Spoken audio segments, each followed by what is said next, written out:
Hello. Hello. Oh, sorry that took me a while. I literally couldn't tear myself away from a jigsaw. I've been stood up by jigsaws many times.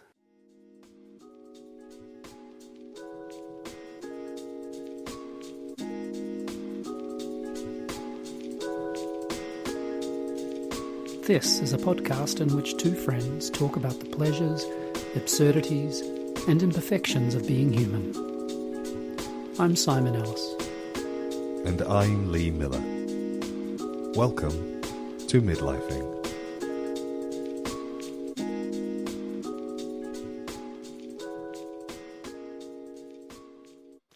How are you?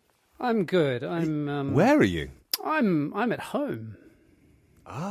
Yeah, England. I'm standing up. That's why you can tell from it's. You can probably tell because of the because I'm in a recording studio. As in yes, of course. Second, as in the study. Yes, and I'm not in a recording studio, and you'll probably be able to hear how high my ceilings are. Can I hear any dripping in there? No, you can't. It's all good. It's all good. It's So, welcome to the occasional story of the humidity in Lee's flat. When we were here, when would it be? It would have been You and me? January. No, me and Bob. Right. When you and I were here, it was probably 100% humidity. When me and Bob were here over Christmas and into the new year, it was around about 90 to 85% humidity. It was really high. You mean in the Really flat high. or in the city? In the flat, inside the flat. Yeah. But Wow. yeah. How do you measure that? We have a dehumidifier that measures the humidity in the rooms. It tells you. Yeah, it tells you. It tells you just how horrifyingly high the humidity is. And what is it now? 45. And what's normal? Well, the exterior humidity today was 53. Right, so it's less humid in the house than it is outside. It is, which is a massive turn up for the books. That was one of the shocking's a little bit of an exaggeration, but that was one of the things that I was surprised about the UK. Was those in the winters how the humidity stayed high, and it was a particular kind of insidious dampness. Yeah. That really just needs to be experienced to really get a feel for just how gross it is. It's one of those weird things where I never really fully understand why sheepskin jackets were so popular in the 70s. Because it must have just been like carrying around a wet pelt. Yes, if you want to be something man of fashion. Dedicated follower of fashion. Thank you. Does it well done. mean? Do you think that the entire 70s just smelt of wet dog? Answers on a postcard. I mean, I don't. I have some pretty strong memories of the 70s, but of course, I wasn't in the United Kingdom. No, Well, I don't have it. Well, my memories of the 1970s are not strong. They are. They're quite flashbulby. Yeah. Things like I remember the Silver Jubilee because my dad borrowed a candy floss machine. Wow, that is news.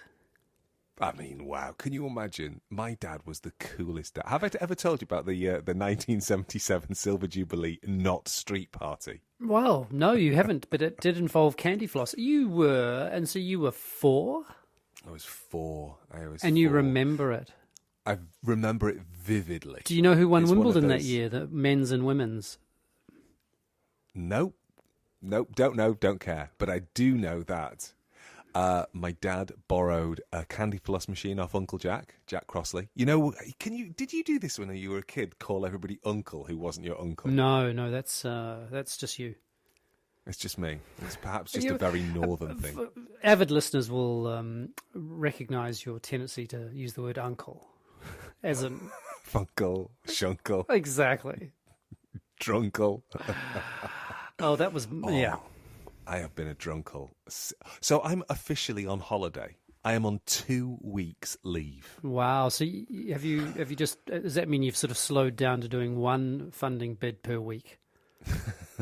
It means that I am only very, very gently monitoring emails, and only responding to those things which are effectively on fire Right. and have been shouted at by anybody who I have responded to. Have there been any fires? So back to the street party. Virginia Wade, by the way, and Bjorn Borg. Uh-huh. Cool. Okay, so 1977, Silver Jubilee, our dear departed queen. I don't know why I said that. A dear departed queen. Our dear departed queen. I've just taken an imaginary So hat Silver's off. 25, isn't it? Yeah. Yeah, it must have been Yeah. 50. Yeah. Me and Bob had our silver wedding anniversary 2 years ago, and the same day that her mum was buried. Oh, that's right. Which was a strange moment of watching. I think I've said watching Bob's auntie arrive to a funeral with a bottle of champagne and some balloons, and it was one of those like having to head her off at the pass, and she was going, I know that this isn't appropriate, but I'm worried I'll forget to give them to you. So like, put them in the car. It was it was not a it was not a moment that was designed to be witnessed. Thankfully, it wasn't. But also cinematic. Yeah, absolutely. Yeah. Silver Jubilee. We wanted to, by we, multiple people on the street wanted to have a street party. We lived on a cul-de-sac, so there was no through traffic. This would have been an absolute treat to have a street party because, you know, there will be no cordoning off of roads. Would have been super easy. Just, I hope the story doesn't end with the words health and safety. No, okay, it ends with aspirational middle class neighbours who said that a street party was common and they didn't want to have anything to do with it. I would have preferred health and safety. Yeah. So my mum and dad, who are many things, but aspirationally middle class ain't one of them, talked to the neighbours on the other side and our neighbours next up at one, and we had really big gardens, and they all agreed that it would just take out the fence panels, and so we had access to these 3 big gardens, and instead of it being a street party, it was a massive back garden party. Wow. But I felt, I don't know that I did feel sorry, but upon reflection, I felt sorry for the kids who were on the other side of me. Simon and Paul, shout out if you're listening. Yeah. Who were just kind of looking over the fence. You should send them this episode. You mean on the other side of the street? They didn't get to go to your backyard? No. The people on the other side of the street just crossed the road. No, it was the people on the other side of the fence who didn't want to have the party because it was too common. Their kids were just like looking over all this like jollity. Oh, and my dad borrowed a candy floss machine. Except my dad said, I'm not going to pay extra money for that stupid bloody pink sugar. So we had white candy floss. So candy floss is just sugar, isn't it? Yeah, it's just sugar, but you get dyed pink sugar, and that's what turns it pink. And my dad was like, I'm not spending extra money on pink sugar. You can have white candy floss. Sure, I get that. But what is it? How does it get to be the way it is? Okay, does it so get I don't heated, know the full. I'm going to say I don't know the full mechanics, but there is something to do with. It's like a tray with a central column. Yes. And you spinning. pour the sugar in down the column, and it heats up. But there's also a fan as well, so it sort of spits out molten sugar, and then you move a stick through the molten sugar and sort of twirl it around, and then it turns into strands. Wow. And when was the last time you had some candy floss? What do they call it in America? Can you remember? It's called cotton candy. I think if you're an American. The last time I had candy floss, I don't know. Probably probably the last time I went to Blackpool Pleasure Beach, which would have been, I don't know, 20. Sorry. Blackpool Pleasure Beach. Not necessarily. And what did you do there? Imagine. I had candy floss. Have you ever been to Blackpool Pleasure Beach? No, but if have you I ever been did, to Blackpool? I would have no. But Okay. I would totally have candy floss. I actually don't think I could handle candy floss. I think candy floss might be a bridge too far for my middle-aged set of teeth. Yeah, you don't have to chew it. You can just like pop it in your mouth.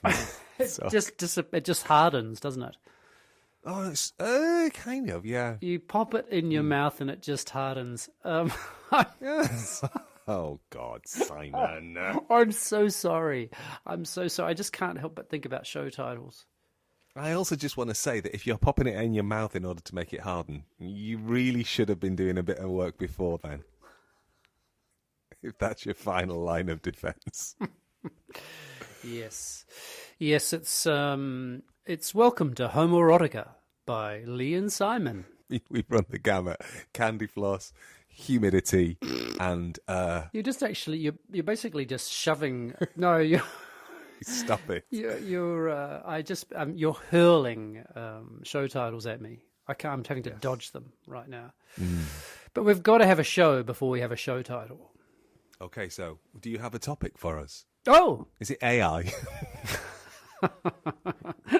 Asshole. Simon shared one of the most interesting conversations that I've witnessed to, and genuinely, can people access it? Yeah. Eventually, it'll be on YouTube. Link in the show notes eventually. But it was what a brilliant conversation you had, the two of you. Yeah, it's very nice of you to say that. I don't believe you. Okay, you don't have to. But, you can test me later and that'll prove that I was listening. I did do You quite a lot talked about Newtonian physics and the idea of the levers of the body. There you go. See? And that was when I was on a bus. Were you listening? Did you have headphones on? Yeah, we did. We were only on the bus for about 5 minutes because we'd mistimed. We hadn't mistimed. We'd gone out for lunch, and we both agreed we were very interested in listening to the conversation, but not so interested that we would rush our second margarita. So we just took it easy. And no wonder it was a really great conversation. If you'd you were asleep by the midpoint. So Topics. I do have a topic. I have. Okay. They're both about new business ideas. Okay. So the first one today, I learned. Well, it's actually I've been gazumped. Oh no. Yeah. Today I learned that there's some startup here in Coventry is doing a bit of home baking and shoving their loaves all over the place. What the? Oh no. Can you believe it? They stole my idea. They stole your idea to Of mix having water and and flour sell it. and then like heat it. How could they? I have to rethink my business plan because Okay. I was basically going to have I'd cornered the market, but someone else has cornered it, so I'm going to have to just make better bread Yeah. or firebomb their premises. I think probably option number one is better, both in terms of life. Yeah. I don't think firebombing premises is ever good. No, it's a little strong because I haven't even tasted it as well. I'm going to try. I'm going to might try and find. I'm going to might try and some. You're gonna might try and some. Exactly. Have you been drinking some? No, I haven't. No. Oh, how disappointing! Not a drop. No. Oh wow. That's just how I talk. I'm on normally. holiday, so I'm going to have to try some, see what it's like. But the other thing that happened is that I've been in Italy, I know that. and one of the things that strikes me, and I'm not sure I'm the first. I suspect I'm not the first person, is that it's extraordinarily unfinished for a very old place. It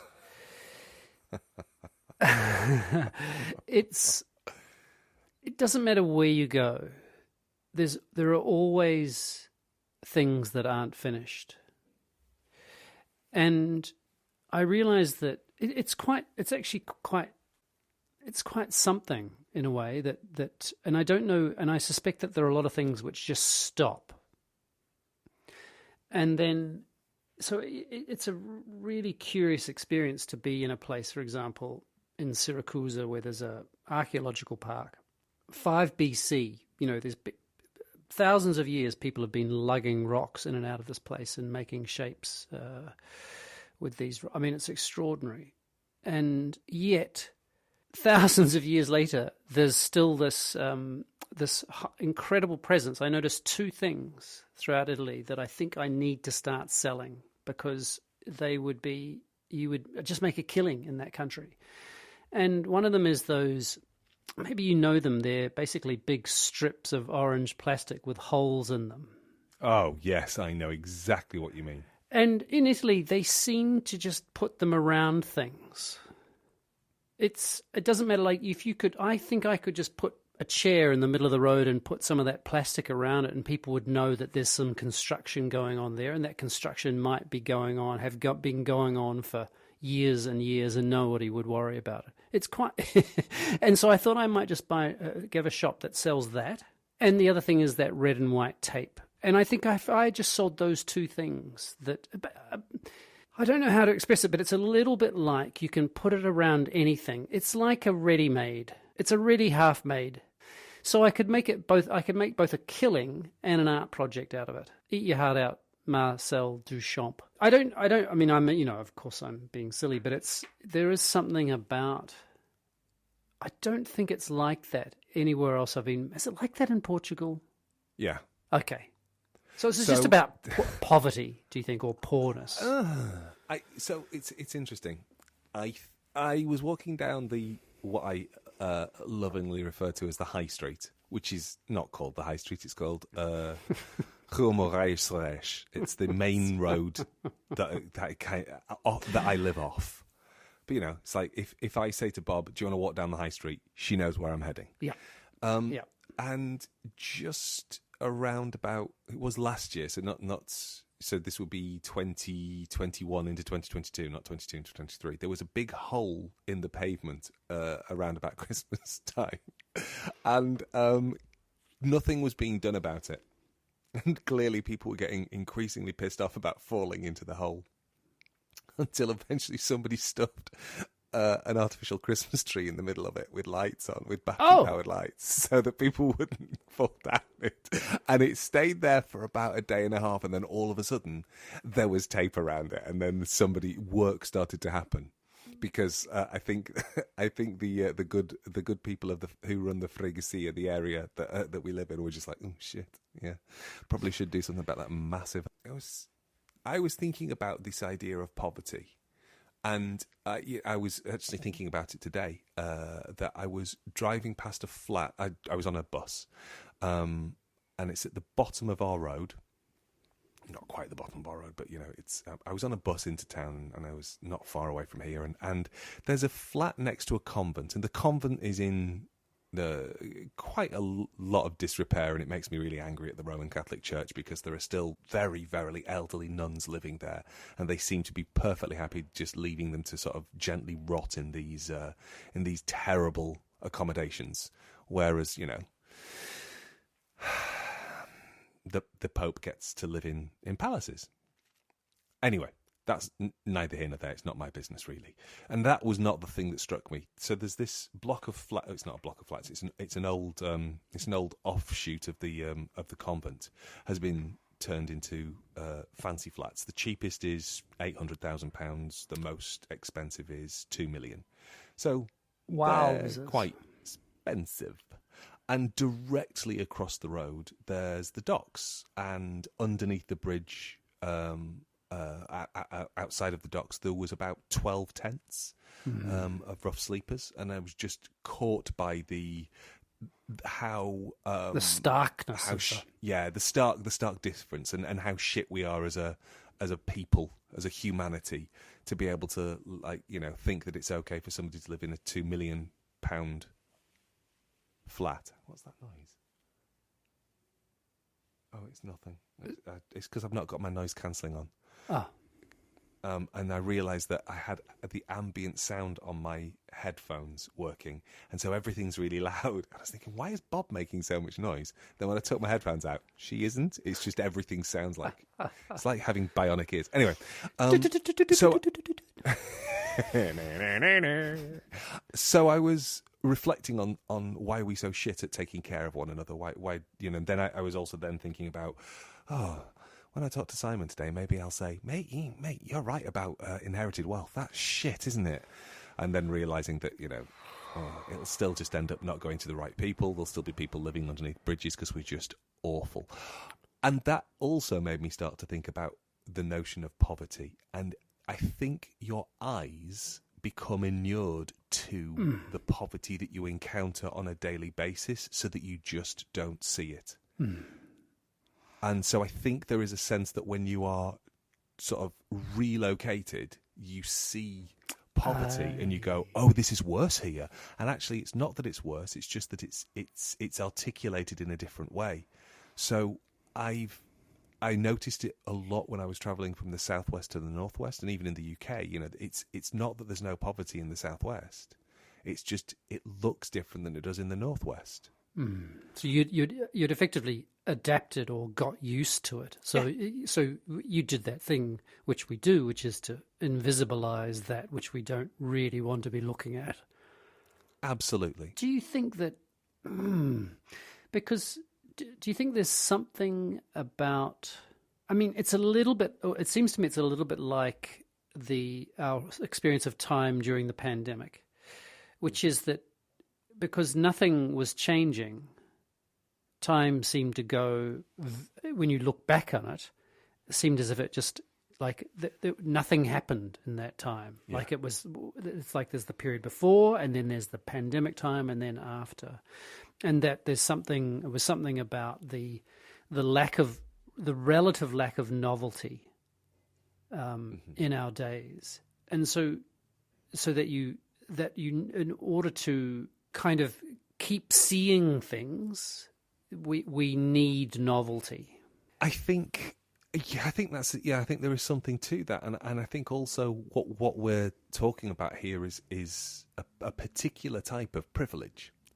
And I think I'm not thinking of it directly in relationship to poverty, although I think it totally, obviously maps there. But I was just thinking about the idea of the pandemic, and that idea of being caught in the same day over and over and over and over and over again is a narrative that we have told ourselves. And it's important, I think, to reflect on the fact that the people who are writing about that are journalists and think piece writers and creatives. Home. Exactly. If you go and talk to somebody who worked in the NHS, or if you go and work to somebody who was work was effectively normal or hyper normal. Oh, hyper normal, I would imagine, because certainly in the NHS you were just watching death at a horrifying scale, and if you're working in any kind of a service industry that was remaining open, not obviously catering and things like that, which were of course decimated. Instead, you were in that position of encountering probably the worst of people's behaviours because they wanted to come into a shop and not wear a mask, or they couldn't understand why 3 people couldn't come in when 2 people. And it's like, and I know, it. So I suspect that period didn't feel novel at all. Didn't feel repetitious at all. I suspect it felt horrifyingly novel. Yes, I was reminded that because the experience I had in the NHS was in a cancer ward, and they said that they were their lives had been normal. Effectively, that there would be no change in their routine. So they were they'd been so it wasn't like on emergency wards where all things or infectious diseases or etc. But do you think then that you see it as your responsibility, or that we meaning human beings, we should somehow betray or work against that? I'm going to call it sort of shorthand, and by that I mean because there's so much going on in people's lives that we can't take it all in, and there's a particular shorthand which happens, which is, for example, in the description of the people writing think pieces during the pandemic, etc., that there's something pragmatic and frustrating and sort of abhorrent about the we. Well, who is the we in this having these days that are the same and there's no novelty? But are you suggesting that you feel like it should be our responsibility to keep seeing things with fresh eyes, to avoid the ussing and theming? Yeah, I think my immediate response is absolutely, but I think the truer and more honest response, as in do I do that, is that no, I don't. But the should and do are 2 separate things.